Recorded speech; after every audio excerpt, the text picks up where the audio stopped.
Hello, and welcome to another fully live Friday episode of Hacking with Friends.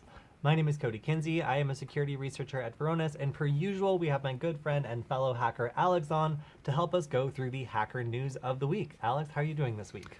Doing pretty good, but tired per usual.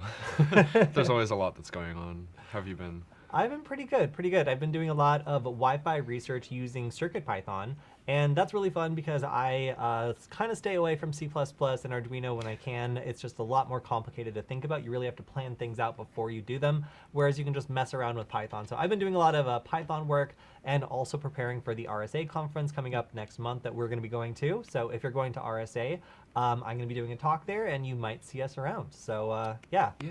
all very exciting. And yeah, that's pretty much it. And then also doing some design work with our Wi-Fi Nugget, creating a new slim case version, which is just kind of a fun engineering problem we've been working on as well. Ooh, yeah. And then also that abysmal screeching nugget that can Ah, detect yes, my the screeching presence nugget. of Wi-Fi networks. Yeah, so let's go ahead and start getting into some of the news of the week. First, I'll go ahead and cover some of the things that I've been working on. Oh no, you actually have it. I sure Hold do. up. All right, so what if you could track down the source of a Wi-Fi network, but you didn't want some signal strength indicator? No, you wanted just a loud screeching sound that gets higher and higher as you get closer to the sound of the router. Now, of course, to the source of the router. Now, of course, you could also use this on like a friend's phone and make this a friend detector. So as soon as they enter range, your nugget starts screaming and just gets higher pitched and higher pitched the entire way. But as you can see here in this little demo, which I'll treat you to the sound of,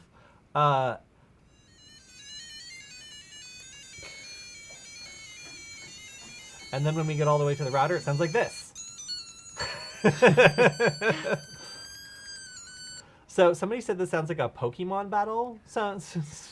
Like I don't totally know about that, but this was a way of visualizing how strong the Wi-Fi signal is just by having the received signal strength transfer itself to a tone coming out of this little piezo buzzer. So this could be a way that if you found like a rogue access point or somebody was connected to your network that they weren't supposed to be, you could, by the sheer sound alone, figure out when the nugget is screaming loudest that you have found the source of the transmission. So there's lots of different ways of doing fox hunting or tracking down the source of a Wi-Fi network, and we've covered some of those before, but creating a screaming nugget is probably my favorite implementation of a Wi-Fi tracking tool. And again, you could use this to track down Wi-Fi access points, so like the source of a rogue access point that's spoofing something it shouldn't be, pretending to be a different network, or somebody who is connected to your Wi-Fi network who should not be allowed to do that.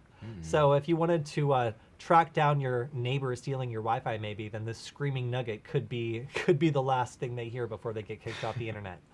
Definitely less discreet than that episode we did on tracking down devices with like Wireshark and a Wi-Fi dongle, but this works as well, and it's also an intimidation tactic. I don't know. Let them know you're coming for them. Michael walking outside with the big Yagi antenna and the computer sweeping back and forth. I don't know which one is less subtle, to be honest. But this is just one way you can not visualize, but audiolize, make audible what's going on within Wi-Fi. And this is all made using CircuitPython. It's a very short series. I think it's like 16 lines of CircuitPython that does this, which is really cool. I love making prototypes like this. So the other prototype I was making actually takes the length of various Wi-Fi packets that are out being transmitted and then transfers them into a tone. So what you hear is the same types of packets, like for example, a network nearby that's broadcasting its name over and over would sound the same because the packet will be the same length. So you can hear that this sounds a little bit different. Wow. It's like music to my ears. So this kind of just sounds like old school dial-up, and that's because there's lots of different packets all being transmitted, and each one has a different length, so it sounds like a different tone. So this was just a little experiment to make it more audible, I guess, exactly what is happening over the air. And while this one more lets you understand what types of packets are flowing around you, the previous one will directly lead you to the source of a Wi-Fi transmission, which I thought was kind of cool. So in addition to that, what else have I been doing? Oh yeah, so I decided if I wanted, instead of that horrible screeching noise, to just have this rickroll you when somebody gets close enough. We also demonstrated tuning this to a specific smartphone, and then every time that person walked into the room, it would immediately start playing the rickroll song on the piezo buzzer. So if you want to make your own rickroll, it took me a really long time to actually find like this, like never going to give you up on the piezo buzzer. So you can play this as a RTTTL like ringtone, which is an old like Nokia format, but this is supported by CircuitPython. There's a library that easily does it. I didn't know I can translate this. Let's see it. Okay, well, that's what was it translated from? Oh, from Bulgarian. Yeah, so apparently this is a Bulgarian Rickroll in RTTTL format. Never would have known. Thanks, Google. Yeah, and then we finally completed some modifications. We switch over to our other camera to our Nugget design. So this is something we made to be a little bit slimmer, a little bit nicer to use. It's just thinner than the previous version, and as you can see, it has a space for a lanyard, and up top, if you're bringing it to a conference, it has a little place to hang it. These are all modifications that I really wanted to make because I figure as a Nugget aficionado / user myself, it would definitely be a good idea to have my Nugget tricked out. I want to make sure it has customization. I know which one is mine. So customizing these has been a lot of fun, and designing a new case has been what we've been working on the last week. What about you, Alex? What have you been working on? Yeah, I got to help aid Cody in this design. So using FreeCAD, I was able to CAD the design that you can see on this table here. I wish I had the design files pulled up. Yeah, but besides that, I've also been just corresponding with some of our overseas partners to hopefully get more of these nuggets put into production. So that's entailed creating a new surface mount version of the nugget so that way we can get like machines to assemble them better, and sort of refining that design to make sure everything's working properly, checking that against like schematics and documentation on some of the like manufacturer specs and stuff like that. And I also actually put out a video today that I completely forgot about, featuring the Bash Bunny. Yeah, so we featured a payload called the Fake Sudo payload, which is by TWD. You can find that on the official Hack5 Bash Bunny payload repository. I can actually pull up my video, or maybe you could help me do that. Oh, it's right here. Go ahead and switch over to my screen. Yeah, so this payload is pretty novel. What it does is it takes advantage of Linux aliases, which are basically commands in Linux that allow you to create like shortcuts for longer commands.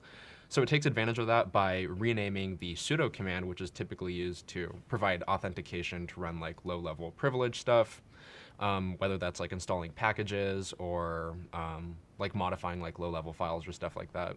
So what this does is it creates an alias for the sudo command that actually redirects to a phishing bash script that completely imitates the like whole input process of what it looks like when you type in your super user password, and discreetly exfiltrates that to a file that the attacker can then exfiltrate. So I found that a super novel implementation, or rather sort of living off the land attack that just uses built-in functions that are going to be installed by default on Linux in order to do this. And of course, the coolest part is we got to feature Hack5 gear. Yeah. So yeah, if you guys want to check out that video, you can find it on the Hack5 channel. And looks like it's already you're already getting lots of comments. And yes, we know the HackCat website was down, or the link was down. We fixed that. Thank you very much. And thank you to this person with this incredibly long Arabic advertisement, probably advertising a scam. Thank you. Nice. Thank you for that. All right. Anyway, so yeah, so that's some of what I've been up to. I've also for a future episode, I also worked on porting this over to the Wi-Fi Nugget, so that one's pretty interesting. The thing with this payload is just by default, it just saves the exfiltrated file to a temporary file in the user's /tmp directory, which of course would require the attacker to probably like go back to the victim machine and then extract that from their computer. But with the Wi-Fi Nugget, I'm working on a version of this payload that allows you to exfiltrate the credentials over Wi-Fi, so it's a lot more discreet. And hopefully you guys will see that in the next week or so. Seems like two things with this. One, it probably wouldn't affect users who don't do like substantial, like for example, on a Mac OS computer, for a normal person that doesn't use the terminal, this is just never going to work, because it requires them to be doing like developer style stuff or like running like programs as sudo. But if you know that your target does, then this is a super sneaky attack because nobody thinks twice about putting their password into sudo when they're trying to run a program because it's very transparent. So Right. yeah, very, very sneaky. Also, I feel like you could probably use that technique we've shown where you make a web request to a canary token, and if you're just exfiltrating like credentials, for example, Oh, yeah. like and it's a very short string, there's probably ways of doing this. So it exfiltrates it to a free web server you can set up, like canary tokens or something. So if you want to be sneaky with this, there's lots of ways to modify this payload. And I believe we originally covered it, covered something like this like years ago. Back when we were on Nullbyte, and one of our writers, one of our writers whose name I'm blocking on right now, but I'll remember, wrote about this and covered it in a really interesting article. So this is an attack that's been around for a while, and it's very sneaky. So seeing it come to the Bash Bunny is awesome, and eventually the Nugget as well. Yeah, that's really cool. I didn't think of that aspect of using canary tokens to do exfiltration, but since it's just a phishing script, a bash script that's running in the background, you can probably just use something like curl, which is built into most Linux operating systems, to make that request to a canary token and then exfiltrate the password. All right, also a suggestion from Zam in the chat saying that when we have, like, for example, a Wi-Fi device in range that we're really interested in, we should just have our producer Michael's voice come on and just say, well, what's all this? Anytime certain things. So we've actually tried having Michael's voice be like an alarm in the morning and some other things, and I've been told to stop doing that. Although not by Michael. So, I guess we can see about that. Perhaps we'll build a Wi-Fi device that does have Michael's voice. Although, again, it is a little difficult to compress Michael's voice into a piezo buzzer, but we'll see what happens. Right. Alarming is definitely how I would describe hearing Michael's voice first thing in the morning Yeah, as a so, ringtone. so sometimes Alex has a hard time waking up, and I made an alarm that was just Michael's voice, and it was extremely effective, but it ruined the start of his day. So we had to stop using it. All right, anything else this week you've been working on? That's pretty much it for my news. All so right. we can I've got dive into the other news. Yeah, that I've we got have. one last thing. So one of the things that I've been focused on this week has been the research by Matthew Van Hoff on beacon frames. So this is two different pieces of research really being presented as one. One of them is novel attacks against Wi-Fi devices using beacon frames. And the second one is how to prevent that and how to be backwards compatible with existing Wi-Fi standards, which is really hard, by the way. If you're trying to prevent new attacks in an old standard that is vulnerable and have the fix be forward and backward compatible, really difficult stuff. So really, really interesting research. So let me give you the high points of this. So I've been reading this week. It looks a little dense, but trust me, it's totally worth it. There are some attacks here that rely on beacons and information elements. So information elements are these little fields inside a beacon frame that tell you about the network that you are either joined to already or that you are proposing to join. And it gives information like how much power you need in order to transmit and other pieces of information that can be used to mess with the properties of the connection. So one of these attacks is silencing stations. This is something where you can advertise a beacon frame that says, hey, you have to wait a super long time before transmitting on this network. And if anybody transmits before that time is up, you have to reset the clock and start all over again. If you are to do this, then it means that any device that gets hit with this beacon packet will think that the network they are on has a change of rules effectively and now requires them to be silent and wait for other devices to transmit first before transmitting. And that means that back off time is going to be so long that it never gets the opportunity to transmit because some other device is always going to jump in and start transmitting first. So this is a very sneaky attack because it effectively just changes the rules that different devices that are connected to Wi-Fi follow. And another one is draining the battery. So one thing you can do is send one of these beacon frames that says, hey, I have other frames for you that are queued. They're being held by the access point, and you need to basically check in and get the rest of them. And there are no frames being queued, but by sending this packet, it causes the device to be like, oh, I guess I have to transmit back to the access point and do this exchange, and there's nothing there for them. So over time, hitting them with this beacon frame causes them to transmit another frame over and over and over, and this transmitting causes them to use more power. So if you want to start depleting the battery on a Wi-Fi device, this is a way that you can very sneakily cause it to send a bunch of unnecessary traffic and just get really hot really quickly and start running down the battery. And then my other favorite one from all this is targeted unfairness. So this is something that allows you to prioritize traffic for your device and make it so that other devices get a very, very poor share of the Wi-Fi network. So these are all different attacks you can do against devices purely based on them being on, connected to Wi-Fi, and receiving beacon frames. Now, it's not completely even. Linux and macOS devices are more vulnerable to this, and for some reason, Windows devices that are using built-in Intel Wi-Fi cards are less vulnerable to these attacks. However, if you're using like an alpha wireless network adapter or another type of external wireless adapter, then Windows devices are vulnerable all over again. So we're going to be looking at implementing some of this research in our prototypes and just seeing what we can and can't do, because this kind of information is super useful if you're designing like a Wi-Fi chain of attack or looking for new ways to start messing with an access point. For example, one very common one is if you used any of these attacks that disable someone's Wi-Fi connection, then you can potentially do something like have them think the Wi-Fi is broken and that they need to enter their password into a like router update or something in order to get it restored, when in fact they're just giving their password to the attacker. So this is my favorite piece of research I've been looking at. There's a video on this, so if you want to watch the presentation, it is right here on Matthew Van Hoff's channel, protecting Wi-Fi beacons from outsider forgeries. But while it says protecting, the entire first half is about attacking. So another device.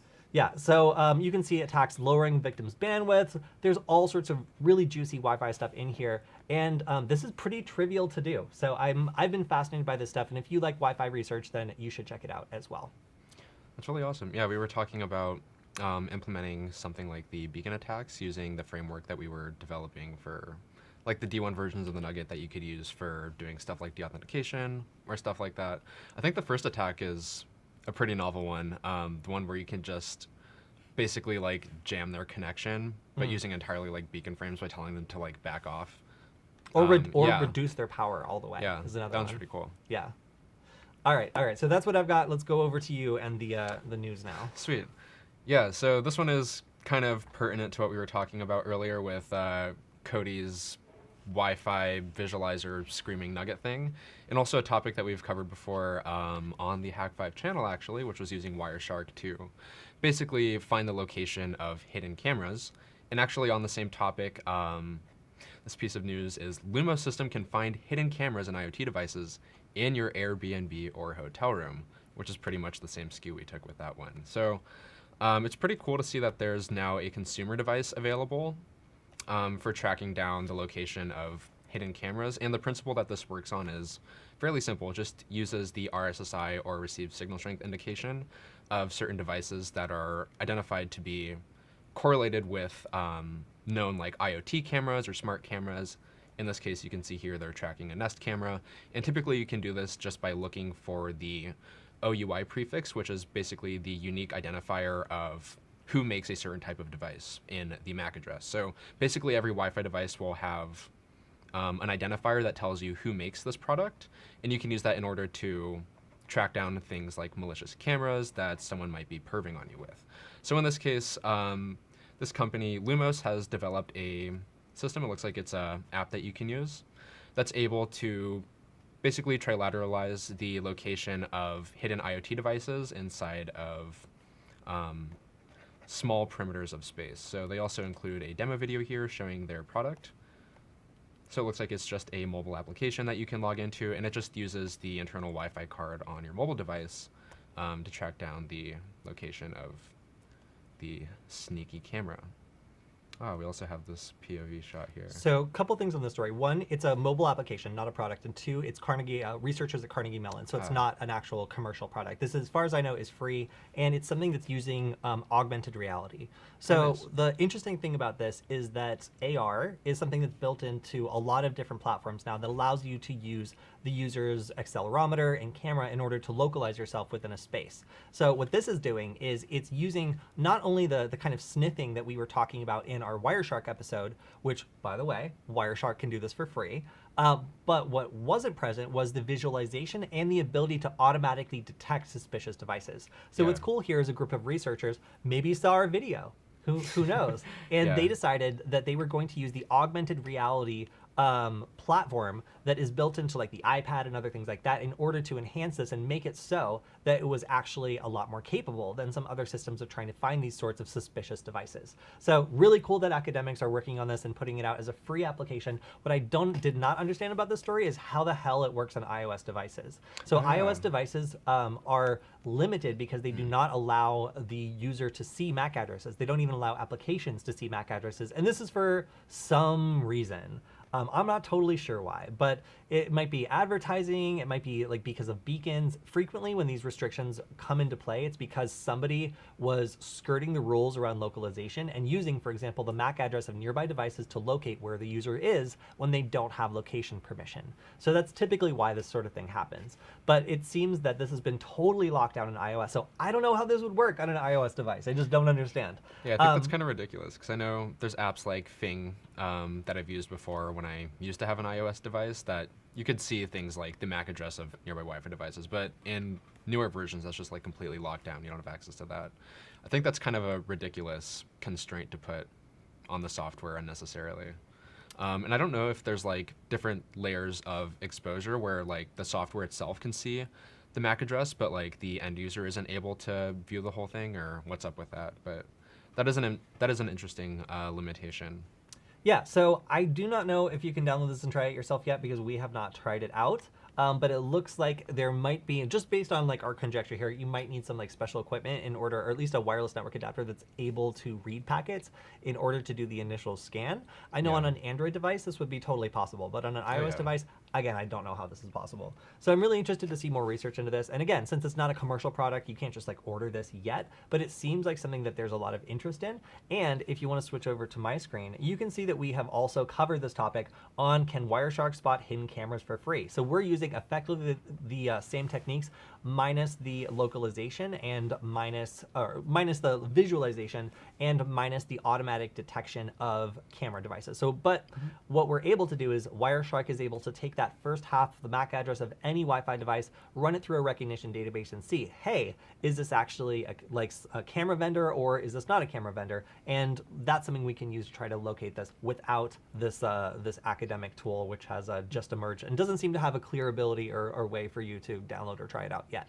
But still, very cool, and I understand that it is a Harry Potter reference. I get that. Nice. I also saw another interesting piece of news that I didn't get to pull up quite yet, which is sort of the opposite, and it's using Wi-Fi to track people by using a visualization tool that bounces Wi-Fi, like Wi-Fi frames, I guess you could call them, off of people, and like using that to create like a heat map. So you could basically like track the location of either static objects or someone like walking in a completely different room in your house. I think the research was done by a group over at MIT, but I think that was pretty cool. I wish I had that one pulled up though. All right, well, over to one story that I do have pulled up. This has caused a lot of people to be very upset. So DuckDuckGo is a browser that's used by people who don't care that the search is sometimes a little bit less useful, I would say, than Google, but still pulls from a lot of the same results. So you presumably get the same experience, but hey, it is privacy focused and it tries to block trackers. They also released a browser that, you know, is privacy focused and tries to attract people that don't want to be tracked. But it turns out that due to an agreement with Microsoft, there has been an exception to this for a while, and a researcher was able to go in and start identifying that all of the tracking cookies were blocked except for ones that were going to, let's see, it's LinkedIn, which of course is owned by Microsoft, and other Microsoft servers. So this was really concerning because it went out of its way to prevent all these other trackers. Why was it purposefully allowing this, and was it doing it on purpose? Well, after the researcher uncovered this, there was a long Twitter thread under which finally the CEO of DuckDuckGo responded and basically confirmed that this was on purpose. So that really upset a lot of privacy advocates and other people that have been recommending DuckDuckGo as a place to go if you want a more private search. So for this to end up not being as private as we thought, especially because of a not very transparent legal agreement, is definitely upsetting to a lot of people who thought that this was kind of operating in the spirit of no tracking. So this point of view has been challenged, I guess, by We have always been extremely careful to never promise anonymity while browsing, because that frankly isn't possible, given how quickly trackers change and how they work to evade protections and the tools we currently offer. So kind of backing off of no tracking to, is it possible? Is it even possible to do no track? So this is not good PR for DuckDuckGo, because their whole thing is about privacy. So having like some kind of like non-transparent backdoor agreement with Microsoft to allow them to track you doesn't bode well for them, because their primary thing is convincing users that they can be trusted more than these other browsers that might have better features, for example. So when you're a kind of one-trick pony, is like, hey, we're all about privacy and we want to protect your privacy, and then it turns out you have a backdoor agreement with Microsoft that like not everybody knew about, that also wasn't that transparent, it's going to upset your users. And that's exactly what we're seeing here. So this does not apply to just the search engine. This is the browser that they are offering. So I want to be really clear about that. But it is a concern, because if you're downloading a browser from a privacy-focused company, you kind of don't expect them to be carving out exceptions for you to be tracked deliberately. You kind of expect them to be maybe doing everything they can to prevent that, if that is their angle and their kind of position in the market. So a little bit confusing as to why this was allowed to go on, and it's going to be quite a walk back, I feel like, to figure out what they're going to do to respond to this, because obviously it seems like people are seeing this as a hit to their reputation, because they are, I guess, bound by this agreement to Microsoft that like forces them to allow tracking on some of their users. So I guess they should change that disclosure statement to, we've always been extremely careful to never promise anonymity because we have backdoor agreements with Microsoft. Yeah, that's kind of concerning as someone who does use like the DuckDuckGo browser on like my phone and other stuff like that. You would expect that that's something upfront that they would at least tell you about.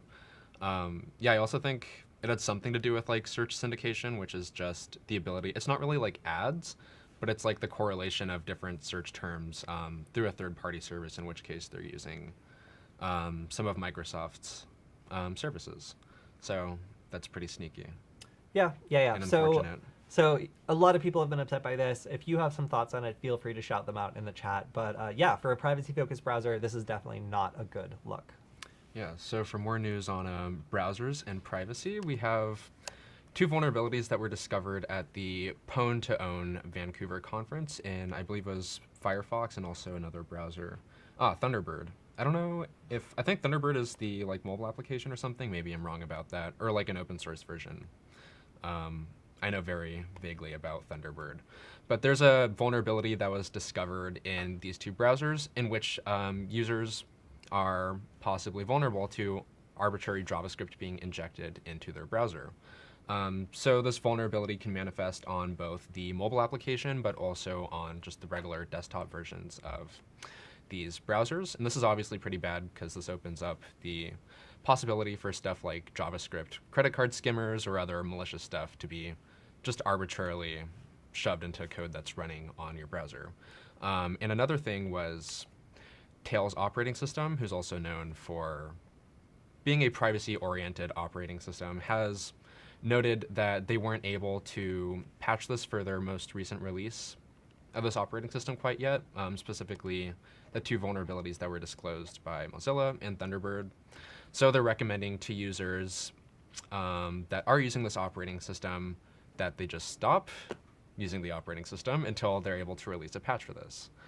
So, well, specifically, they're saying that the Tor browser that is included in it runs on Firefox, or it uses a version of Firefox, and that has not been patched. So it is not strictly necessary if you are doing a couple different things. So for one, if you run it in the strictest privacy setting, then it will automatically disable JavaScript, and boom, problem solved. Nice. So I mean, it sounds kind of severe, but like the actual like details of it is a JavaScript-based problem. If you disable JavaScript in the browser, it's not a problem. Right. So that's really the long and short of it here. And because of the unique distribution style of Tails Linux, like they're not able to do like hot fixes. They have to wait until the next release. Yeah. And that's really the reason why they're saying, okay, if you're used to using some of these built-in tools in a certain way, you're going to need to either modify the way that you use them, which could be very disruptive, for example, to your internet experience if you no longer can use JavaScript, or just hold off on using them until the next update, which is supposed to be on May 31st.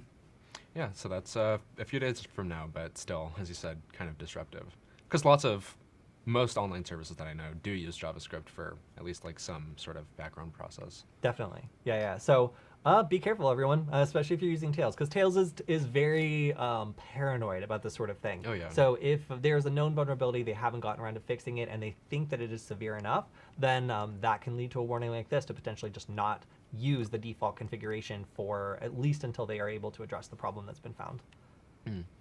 Zam corrected me. Thunderbird is an email client, so I got that fairly wrong and skewed. But there's that. I was thinking of there's some open source version of Firefox that I do know comes installed on Iceweasel. Yeah, that's exactly it. I was thinking it's like a dark version of Firefox. I know it was like blue or something. Yeah, the That would be it. Iceweasel. We all know the Iceweasel well. Yeah, Thunderbird also happens to be blue and is on Linux, so that's where I remember it from. All right, so over on my screen, we have a story that should surprise nobody. So when you buy a phone from a carrier and it comes with Android installed, it typically has a bunch of mobile applications that are installed not by you, but by the carrier. And this is something that's included in the image that they install on the phone. It is really hard to get rid of these. And anytime you update the phone, often the new version from your carrier will include these stupid applications. Now, these have been annoying for a very long time because they take up space and they're often very poorly designed. But as you can imagine, being very poorly designed means that they probably have some security problems too. And that is exactly what researchers were able to find. So some of these issues were incredibly severe, and these are affecting devices that are from AT&T, TELUS, Rogers Communication, Bell Canada, and my personal favorite, Freedom Mobile. So again, these are embedded in the system image, meaning that even if you manage to get rid of them, once you install an update, they can come back. And the problem is that while these have been fixed by all the affected vendors, for now anyway, you will need to update in order to get that fixed. And also, there are some mobile repair stores that use a version of the same thing that is also vulnerable. So a lot of these vulnerable applications get left on your phone if you bring your phone into a mobile repair store and they do something to it. So even if your carrier has updated and fixed this problem, if you've brought your phone to some sort of repair store, it's possible that some of these apps are still lurking on it. So definitely something, this is the name, it's the MCEIO trace agent. If you have this on your phone, then you should remove it immediately because it is absolutely vulnerable to a lot of very bad things, as were many of these other applications that were installed by default. So gaining root access to the device is not good. And there's a lot of other bad things that could happen. So if you have an Android device that is from one of these carriers, please make sure that it is updated and that your bloatware is fully up to date. Yeah, that's a nice way of putting that. Yes. Let me see if I have anything.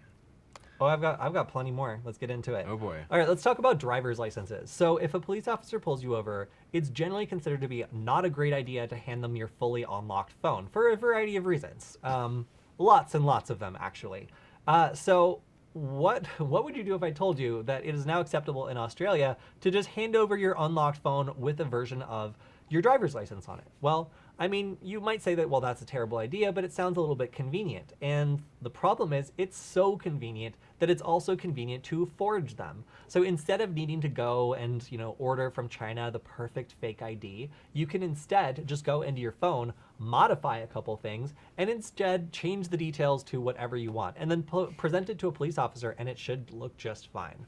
So this is obviously concerning because it means that you could fake a lot of information on a driver's license without any authentication. And at least on a physical driver's license, there's things built in. Like in the state of California ones, there's these little tiny pinpricks where if you hold it up to a light, you can see light shining through it. There's a black light thing on it where if it's not the right color, then you know, or if it doesn't react to the right wavelength, you know it's fake. There's all these different protections built into modern driver's licenses. So the thought that you could go in and just modify some files on your phone and then pop up with a new driver's license would save a lot of kids some money, probably, honestly, and maybe bring the economy in Australia more local. This definitely seems like a lot easier to forge than like a physical thing. Yeah, so if you have root access to a device, you can just go through and can just modify this as much as you want. But if you don't have root access to a device, then you can actually go through and you can change this in a backup file for your phone. So you can access the backup file for your phone, modify, and then restore, and boom, you've effectively changed all the information on your digital driver's license. So there's a video on doing this if you want to see on YouTube, and it's 10 minutes and 22 seconds. I'm not going to play the whole thing. I'll just do it a double screen in the background while I talk. But you can see that you sign up, you do the Australia thing, you put your stuff in. Oh, and guess what? This is protected. So don't worry, the encryption is secured by a 4-digit PIN. Hey. Impenetrable. So the problem here is obviously the encryption is very, very weak. So you can go through and just brute force it because it's a 4-digit PIN. Very dumb. And on top of that, it's super easy to modify the data in order to change your driver's license information to virtually whatever it is you want. So on top of, let's go a little further here. On top of the issue where handing your phone to a police officer fully unlocked might not be a great idea, it's also trivial to give them a completely fabricated piece of identification, provided you have a little bit of knowledge with how to get into the files and modify them. So pretty alarming demo because frankly, like it seems like it's getting easier and easier to modify a driver's license, and being able to change this in an official document as we see the end result here. This is an edited version. Oh, and that's an Australian state. I thought it was telling me it was not safe for work. Oh, yeah, NSW. I paused for a second. I was like, should I continue playing the video? I was like, nah, it's just Australia. Nice. So really cool to see that this sort of thing can be broken into and modified so quickly to maybe convince people that this is just a bad idea to begin with and just shut it down early on. But looking at the way that this was secured, they didn't even, like this service doesn't even poll to make sure that the data is verified after the initial sign up. So as soon as you sign up and put the information in there, then there's an option that lets you like update it, but it doesn't actually connect anything. It updates like the time. It doesn't actually update any of the information in terms of checking to see if the modified ID is valid. So what's scary here again is like you can go through, you can modify this, and then the app has no way of detecting whether or not the modified ID actually lines up with what is in the real database. So first of all, this file shouldn't be modified at all by the user. So the fact the app lets you just go in and change it is, or rather with a 4-digit PIN, go in and change it is pretty astounding to me. But then the fact that it's never verified is also pretty astounding to me, that you can go in and have totally wrong data and then have this app have no idea. So if you're a teenager in Australia, things just got interesting. Nice. Yeah, that's pretty interesting because the backup issue has also worked for exploiting other things in the iOS system. I know actually a while back when I had parental restrictions on my iPad, I actually used a similar concept where I created like a backup of the iPad. I was able to extract the like salted password and like the key, and then I was able to crack that because it was just a 4-pin like thing. So the backup method has also been definitely a known thing for a while that you can use to extract like various secrets in the iOS system, in which case it seems that's also being used in order to create fake IDs. So I think that's fairly interesting to see there's not better protection put around that quite yet.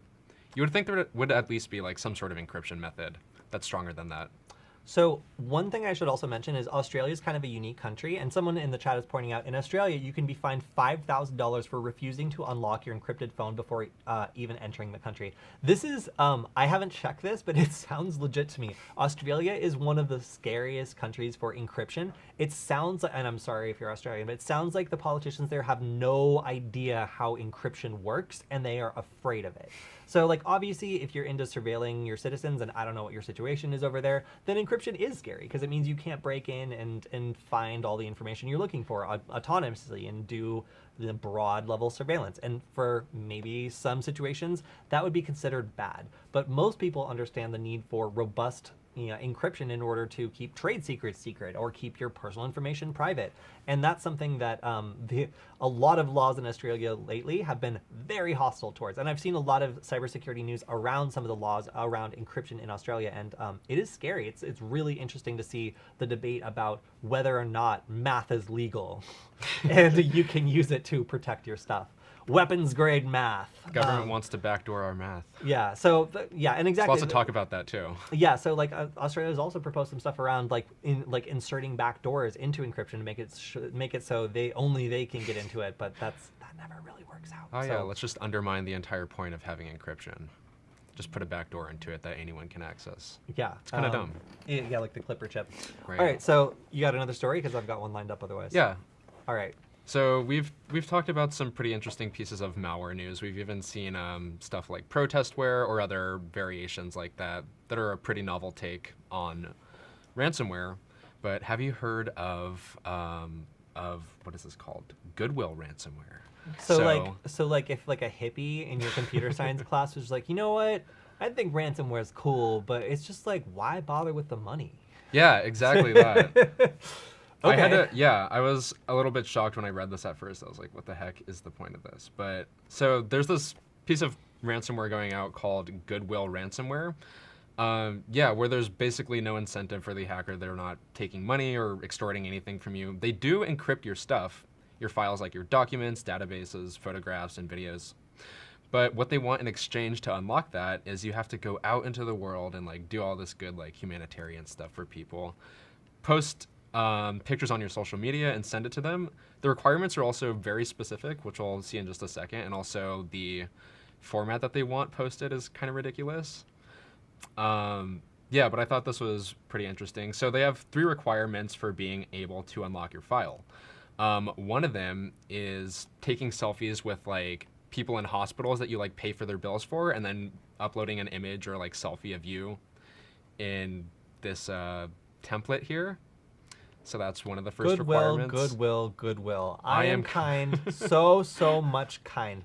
Can you like, if you fix the grammar, will they not unlock your files? Right.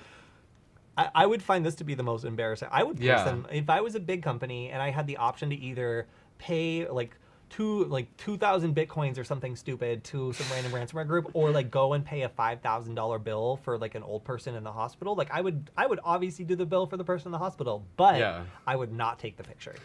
Yeah. It feels exploitative, and like I would just be like, check your local news. It'll come out. You're forgetting about the part where it says, I help needy people. I help needy peoples. Yeah, I do think that part is kind of weird because they're just asking them to like take selfies with random people that they're helping. Another one is talk to like, I can't find it in this like dense amount of text. One of them is like talk to 5 to 7 like children and take a picture of you buying them like KFC or something. Oh, here it is actually. Take a selfie with some children, 5 poor children under the age of 13. Very specific requirements. And you can only take them to one of 3 places: Domino's, Pizza Hut, or KFC. Otherwise, you're not getting those files back. Okay, so like you roll up in a van, you're like, all right, kids, show me your IDs. Oh, you're all under 13. Great, we're going to KFC. This is an emergency. But then the kids also have to provide proof of their parents' income so that you know that they're actually poor, you know? Yeah, right, of course. It's like, all right, go get your parents' tax information and meet me at the KFC. I got to do this real quick, otherwise I'm not going to be able to pay my employees. Yeah, exactly. Oh gosh, I forget what the third one is, but these are all pretty ridiculous. I have they to ask say, for, like, selfies while this might be called the Goodwill ransomware, it is not contributing very much to the childhood obesity epidemic. Yeah. If we're only allowed to take the kids to KFC or Taco Bell. I know, right? They have an agenda here. They're trying to get the kids fat. If it turns out that like this is a collaboration between like Santa Claus and Taco Bell, then I would be shocked. But I don't know who else would be behind this, aside from the fact that this has a lot of English inserted in various places. Oh yeah. And also, like the perception that America is just a field of KFCs, Taco Bells, and what was the last one? Domino's. Pizza Hut. Domino's. Yeah. That's so specific. It's like, where are you getting this information? So like, it leads me to either like countries that would have those restaurants, or countries who would think that our country is just an endless expanse of those 3 brands. Yeah, but also if you're over the age of 14, you don't deserve food. Yeah, it doesn't matter that you're poor. You don't get food. Yeah. Oh yeah, the last... Oh wait, sorry. Sorry, no, go on. Oh yeah, the last act of goodwill you have to do is you have to take a selfie with a homeless dude that you gave blankets and some other stuff. You also have to post multiple selfies and videos. Oh, this is the worst part. When you visit the hospital, they require you to record the audio of the entire conversation you have between them and the poor person that's probably just like on their deathbed or something. I think that part's ridiculous and low-key exploitative. Yeah. That's 'Cause, too like, much. it sounds like someone like needs to put together like a PR campaign and they don't have the resources, so they're outsourcing it with crime. They're Yeah. like, listen, we're trying to get these scenes. They're really hard to shoot. If you could just do it for us, we will unlock your stuff again. You'll be right back in business. Yeah, it'd be pretty interesting to see like a collage of this at the end of all of this. That'd be pretty interesting. What I want to know is if anybody actually paid this ransom and if they got their stuff unlocked. If that is the case, then this is truly remarkable. And somebody should make a movie around it because this is some like slapstick stuff going on right here. Yeah. It's always interesting to see. Like, yeah, I see the protagonist getting thrown in jail for the children thing, and like the police being disinterested is just hilarious. yeah. It's always interesting to see like those types of, as you said, like marketing campaigns. Like I know like YouTube or like some other series have done that where they will like outsource like a day in the life of like whoever, and like all these creators will like upload their clips. This one seems interesting though, and I truly wonder what they're gonna do with just all these random clips of people that are probably gonna look uncomfortable giving like KFC to poor children, or a pretty depressing hospital like giving some dude stuff money. Yeah, or a homeless guy blanket. Yeah. It's going to be interesting for sure. All right, so over on my screen, we have a thing that affects anybody that uses Zoom. And this was a particularly bad exploitation that did not require any user interaction. So this is something where if you had the Zoom client installed and it was running, someone would be able to send a specialized message that eventually allows an executable file to be downloaded and run on your computer. So this is really, really bad, obviously, and this was patched last week. If you haven't patched, you're going to want to definitely do that, because this is something that typically, again, if you are able to run code on someone's computer with no interaction whatsoever, that is a huge deal. Like, that is a very, very critical vulnerability. So this is mostly caused between the Zoom client and then the Zoom server are using two different implementations of the same protocol. So this leads to things that can be, what do they call it?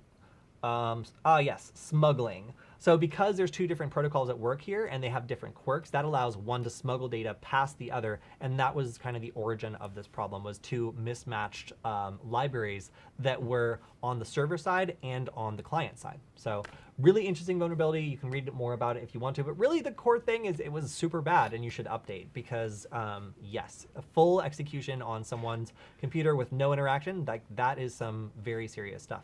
Fortunately, Zoom has been pretty good about automatic updates, but if you haven't gotten one, then you should probably go in and make sure that that downloaded, because it is the stakes are very high on this one. That's pretty nasty. Yeah. The only thing that someone would need to have is just your Zoom information, and they could potentially just send you this. So, yikes. Nice. So to escalate things a little bit, there's a vulnerability that was discovered in the OAS platform, which is the Open Automation Software.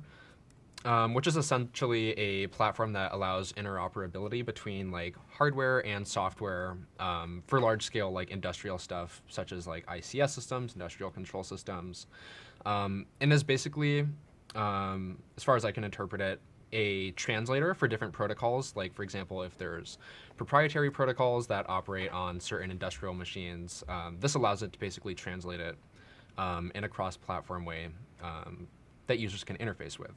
But the problem with large standards like this that are being deployed on systems as widespread as things like ICS systems, this can be pretty bad since these are in control of a large part of various industrial sectors and a lot is put at risk here. So there's a vulnerability in this OAS system, which is used by various companies like Michelin, Volvo, the US Navy, various oil groups, General Dynamics, and a lot of other high-profile industrial groups. So obviously this is a really bad flaw, and it can also be exploited fairly trivially. The problem here seems to be the fact that an attacker can just send like a single web request in order to a web request with empty credentials for both the username and the password, as you can see here in this post request, which allows them to then be able to execute arbitrary code on the compromised machines. So that's really nasty. And of course, there's always a lot at stake when big systems like this are now vulnerable. All right, so we're running out of time, but just to get another big story out of the way, over on my screen, you can see that Twitter was fined $150 million for gathering users' 2FA data and using it to target advertisements. Yes, yeah. So, all right. So let's back up here. So Twitter has been trying to get people to improve their account security for quite some time now, and that includes 2FA, meaning having some sort of phone number that you get text to in order to make sure that you are an authorized user signing in. Sounds like a good idea, right? Well, it turns out that they were using that data to build a profile on you. And while it was pretty explicitly understood that that was against the rules, they went ahead and did this anyway and called it a big oopsie later on when they got caught. So this is a pretty big fine considering how blatant the violation was. In this case, it looks like they were using this to enrich data that advertisers were using to send advertisements to you on other platforms as well. So Twitter was kind of acting as just a beacon for these advertisers being able to get in on information related to 2FA. And of course, this is not the only company that's doing it. Facebook was also doing some very similar stuff using 2FA as another pivot point to build a profile on you. So yeah, they got in a lot of trouble for this and they should not be doing it. So I think that part of the proposed order is they are prohibited from profiting from deceptively collected data. That's pretty, because that's essentially what they were doing. They allow users to use other multi-factor authentication methods such as mobile authenticate keys or security keys that do not require users to provide their telephone numbers. So this was the big one. They kind of were forcing users to use SMS when that is not what everyone wanted to do. And that requires you to enter a valid phone number and as a result, a target for advertisers. So it's also supposed to notify users that it misused phone numbers and email addresses collected for account security to also target them with ads. Implement and maintain a comprehensive privacy and information security policy. Seems like you guys should have had that already, but okay. Limit employee access to users' personal data and notify the FTC if the company experiences a data breach. So this is the other one. Apparently, employees were able to access this data. So that is not necessary, I would say, and definitely something that could be used for stalking or some sort of like intrusive access into someone's account or locating people's accounts. So yeah, this was altogether a pretty big fumble by Twitter, and the fact that they got hit with this $150 million civil penalty is a sign that maybe they should consider being less sneaky when it comes to implementing a security policy that doubles as a huge marketing campaign to get people's information and then end up giving it away to advertisers. So yeah, don't do that. And if you do that, then you can expect a $150 million fine. It's a pretty bad look for Twitter. It absolutely is. It absolutely is. And again, this is not totally new because in 2018, Facebook was doing this as well. It's just that you would think somebody would have learned from it. But when that much money's in play, who knows how much profit they actually made off of selling this data? It's entirely likely that it was more than $150 million, in which case then this was not an entirely unprofitable, avenue for them. Yeah, it's probably pocket change for them. Yeah. All right, so other things this week. So a new unpatched bug that could let attackers steal money from PayPal accounts. This is technically clickjacking. So the problem here is that you're able to pass a token that shouldn't be able to be passed through an endpoint that lets you, through somebody clicking, be able to apply their token if they're already signed in and steal their money. Pretty straightforward here. And again, this is more clickjacking and a problem with different gateways that should not be, or different endpoints that should not be allowing certain types of tokens but do anyway. And this sort of endpoint is usually used for like business transactions and isn't used for like personal transactions, but for whatever reason it was still accepting these tokens for personal transactions, making it possible for attackers to kind of reformulate the way the website looked, and when users clicked on what seemed to be like maybe the next button or something innocuous, they were actually authorizing a transaction. So this has been fixed, but it was pretty scary for anybody who does a lot of transactions via PayPal, because for a while it was entirely possible to do this on a malicious website. And then finally, let's talk a little bit about ChromeLoader. This is something that has been escalating, and a lot of people have been infected by this, but it doesn't really do that many bad things. I mean, it could, obviously. It has the ability to use PowerShell and other things to get where it wants to go, but ChromeLoader is primarily aimed at advertising scams, which I feel like are some of the least bad scams in the world, because they're just forcing computers to watch meaningless advertisements in exchange for money somewhere. So, if I combine this about like forced crypto mining versus just like having a browser navigating to advertisements, I'm not going to comment on which kind of crime is better or worse. I will say that this one seems a lot more victimless. But it is something that is escalating. The infection has become a lot more prevalent, and there is a new variant available for macOS. So this is a malware you can expect to see us talking about more and more as it spreads. But again, it's not associated with ransomware or anything too severe, but we are seeing an increased number of infections. So if you hear people talking about ChromeLoader, just know that it is infecting Chrome and then forcing it to watch ads. Oh, Those no. poor computers, you know? Dang. I really hope there's not a proof of concept out there that lets me run the same thing on my computer and take the profits from that. Oh yeah, that would be Yeah. terrible. That would be terrible. All right, so I always think that's really funny. for the making click, like the computers click watch ones ads. that Yeah. just like force like bots to watch ads and click on stuff. Yeah, I think those are really funny as well. Of all the botnets, they are perhaps the least malicious. They just watch car ads all day, you know, or whatever. Right. All right, so that's all we have time for this episode. I want to give a big thank you to Varonis for letting us do this Friday stream where we get to cover the news every week. So make sure to subscribe. And yeah, you can also catch us on Wednesdays on Hack5 and on the Security Forward channel where we are going to do our live Hacker Q&A. So if you have any questions about the news or really about anything, leave them on this video and we will make sure that we answer them as soon as we get around to Wednesday of next week. And again, if you're going to be at RSA, then maybe we'll see you there. Yep. We'll All see you right. guys next week. See you next time. Bye.